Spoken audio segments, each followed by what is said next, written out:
그 인사 검증 절차에 대해서는 잘 모르시죠? 잘 모릅니다. 그러니까 그게 이제 무슨 뭐 후보자를 정하기 전에 하는 건지 후보자를 정한 다음에 하는 건지 뭐 그거 아십니까? 잘 모릅니다. 모르시죠? 그러니까 이제 뭐 그걸 이제 통상적인 우리가 말하는 뭐 검증된 인물 이런 거랑 인사 검증이랑을 구별하려면 사실 인사 검증에 대해서 어느 정도 뭐 다른 게 절차도 있고 어떻게 한다든지 뭐 어떤 곳에 뭐 조회를 하고 이런 걸 알면 이제 구별해서 답변하시라고 할 수 있는 건데 지금 사실 피고인 자체는 그런 인사 검증 자체를 모르시는 입장이라 그리고 구별해서 이제 하라고 하시는 게 적절한지 잘 모르겠습니다. 다만 이제 아까 피고인이 말한 것처럼 문제가 있으면 사후라도 뭔가 이의가 제기될 것이다. 이거는 그렇게 생각했다고 계속 말씀하시니까 그렇게도 보완이 될 수 있겠다. 이렇게 뭐 피고인이 생각했다는 정도는 이해할 수 있을 것 같습니다. 네, 혹시 또 변호인께서 다른 변호인 물으실 게 있으신가요?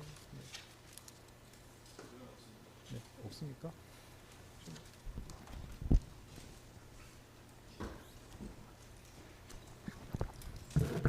네, 피고인 제가 몇 가지만 여쭤보겠습니다.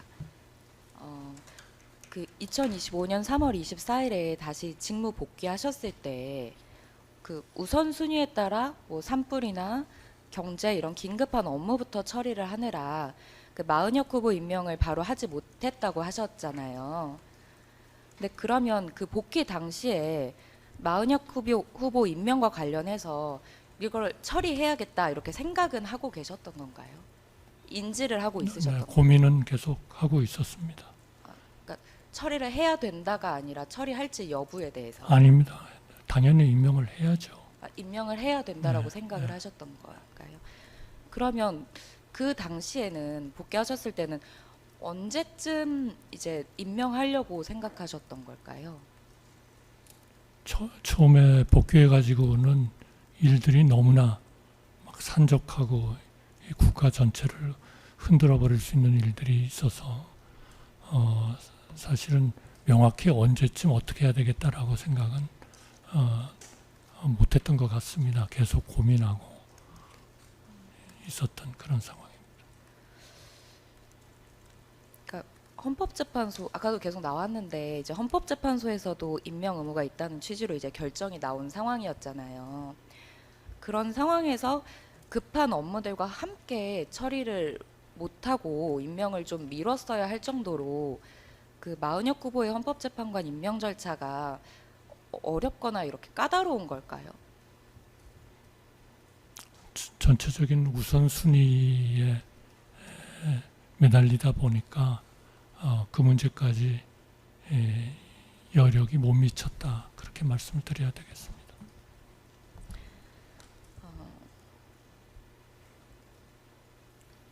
그 4월 18일에 임기가 만료될 대통령목 헌법재판관 이제 두 분이 있었잖아요. 근데 그 두 분이 있다는 사실은 언제 알게 되신 거예요?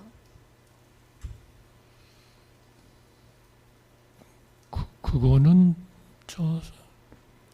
상당히 어느 시기가 돼서 두 분이 저렇게 됐다 뭐 그런 생각보다는 항상 그분들도 지금 언제라도 결혼이 될 수 있는 그런 좀 상황이다라는 생각들은 했던 것 같습니다.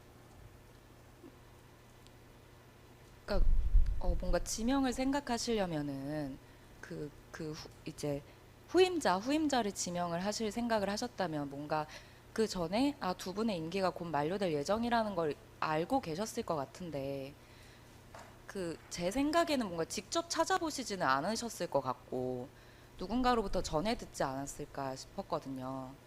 그럼 그런 사실을 언제 누군가로부터 전해 들었는지가 궁금해서 여쭤본 겁니다.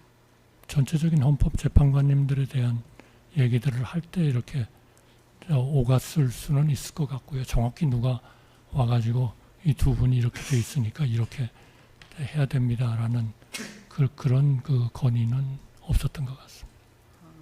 헌법재판관 관련해서 논의하는 자리에서 이렇게 두 분이 또 이제 임기가 곧 만료될 예정이다 이렇게 좀 들으셨다는 취지실까요? 그게 혹시 직무 복귀 전에도 알고 계셨던 건가요? 기억이 나시나요? 직무 복귀 전에는 그렇게 심각하게 생각하지 않았던 것 같습니다. 제가 아무래도 탄핵 중이기 때문에 그랬겠습니다. 그럼 직무복귀 후에 어떤 뭐 회의나 이런 과정에서 네. 논의하는 과정에서 들으셨군요. 그럼 그 후임자 지명을 해야겠다고 이렇게 결정하신, 그러니까 꼭 두 분이 아니라도 일단 후임자를 지명해야겠다라고 결정하신 거는 언제쯤이실까요? 그거는 전체적으로 이제 그 어느 정도 그 일들이 좀 마무리가 돼가고 이런 과정에서 이제는 헌법재판관 내지는 그런 헌법기관들에 대한 마은혁, 마영주 이런 분들에 대한 거를 하면 이제 해야 될 그런 그 상황이라고 생각을 하면서 그럼 결국 또 두 분이 또 그 결혼이 되지 않느냐. 그러니까 그분들도 이렇게 같이 해서 좀 전체를 완성시켜주는 쪽으로 해드리는 게 맞겠다. 그런 생각을 하게 된 겁니다. 뭔가 지금 말씀하신 취지대로라면 파면 결정, 그러니까 윤석열에 대한 파면 결정이 있은 후에 좀 생각하신 것 같은데 맞나요? 뭐 복귀서부터 계속 고민들은 했던 것 같습니다. 그러니까 고민을 했습니다. 하다가 복귀를 하셨는데 너무 급한 업무들이 많았고 네. 그래서 그런 거를 이제 어느 정도 정리한 게 아까 뭐 4월 초 정도가 된 거라고 말씀하셨던 것 같은데요. 네, 글쎄 뭐 그쯤에 그쯤 됐을 것 같습니다. 마지막으로 하나만 더 여쭤볼게요. 피고인이 이제 오전에 말씀하신 헌법재판관 직위의 중요성에 비추어 보면 4월 7일에 이제 김주현 피고인으로부터 후보자들에 대해서 들은 후에 그러니까 바로 지명 결정을 하는 게 아니라 좀 최소 일주일이라도 어쨌든 국무회의가 다음 주에도 열리니까 심사숙고를 한 후에 그 다음 주에 열리는 국무회의를 거쳐서 지명 결정을 할 수도 있었을 것 같은데요. 꼭 뭐 하루빨리 결혼을 채워야겠다 이런 이유 말고 반드시 다음 날인 4월 8일에 지명하려고 했던 이유가 특별히 있을까요? 저는 우선 좋은 분들을 항상 그런 그 분들에 대한 정보나 이런 것들을 가지고 계셨으리라고 생각하고요. 민정수석은 또 그분이 가져왔다면 그거는 좋은 분들일 것이다. 그렇게 생각을 해서 이분들을 또 시간을 가지고 해야 되겠다. 그런 생각은 하지 않았습니다. 시간을 오히려 여러분들 할 때 같이 이렇게 하는 것이 좋겠다. 그렇게 생각했습니다.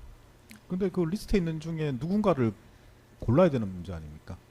뭐 말씀하신 것처럼 민정수석이 좋은 분들을 이렇게 알아보고 리스트를 가져왔을 것이다 생각하는 건 좋은데 그 중에 또 누구를 고르는 문제가 있기 때문에 물론 그 자리에서 이제 여러 가지 이야기를 듣고 바로 정할 수도 있지만 그런 식으로 훌륭한 분을 헌법재판관을 모시겠다는 생각이었으면 오히려 리스트 중에 누구를 뽑을까 이런 문제에 대해서도 고민을 하시는 게 맞을 것 같은데 어떻습니까?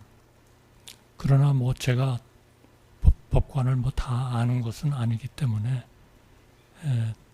그 주어진 그 리스트 중에서 뽑는 것은 타당하겠다 그런 생각을 했습니다. 네, 알겠습니다. 이상입니다. 그 마은영 재판관 관련해서 그 윤석열 탄핵 결정 전까지는 임명하지 말라 이렇게 말한 사람이 있었습니까? 없었습니다. 그 정치 상황에 비춰보면은 뭐 피고인의 생각과는 무관하게 여러 정치 입장을 가진 사람들이 있고 그런 자기 정치 입장을 설명하면서 피고인한테 말을 했을 법도 한데 그렇게 말한 사람이 없었나요? 그런 얘기를 별로 한 기회나 기억이나 이런 것들은 없습니다. 그리고 그런 부분에 대해서는 비교적 좀 단절된 상태로 많이 있지 않았나 그렇게 생각을 합니다. 지금 뭐 피고인의 통화 내용 등을 보면 사실 그게 단절된 건지 약간 의심스러운데요. 여러 뭐 그런 얘기는 하지 않았습니다. 네, 그리고 이 마지막 질문은 그냥 뭐 여쭤보는 거니까 기분 나쁘게 상하지 마시고 그 급하게 이렇게 이제 대통령 헌법재판관을 대행으로서 이렇게 지명하게 된 거는 그 뒤에 여러 가지 경위들을 보면 피고인은 그 대선 출마를 염두에 두고 있었고 그 전에 뭔가 여러 가지 뭐 상황을 고려했을 때 피고인이 먼저 지명을 하고 해두는 게 오히려 피고인이나 뭐 피고인이라죠. 피고인에게 여러 가지 유리할 수도 있다는 생각 하에서 급하게 이렇게 지명하게 된 건 아닙니까? 그런 건 전혀 없었습니다. 네, 더 물어볼 게 있습니까? 없습니다. 네, 없으면 피고인 신문 마치겠습니다. 자리 돌아가시면 되겠습니다.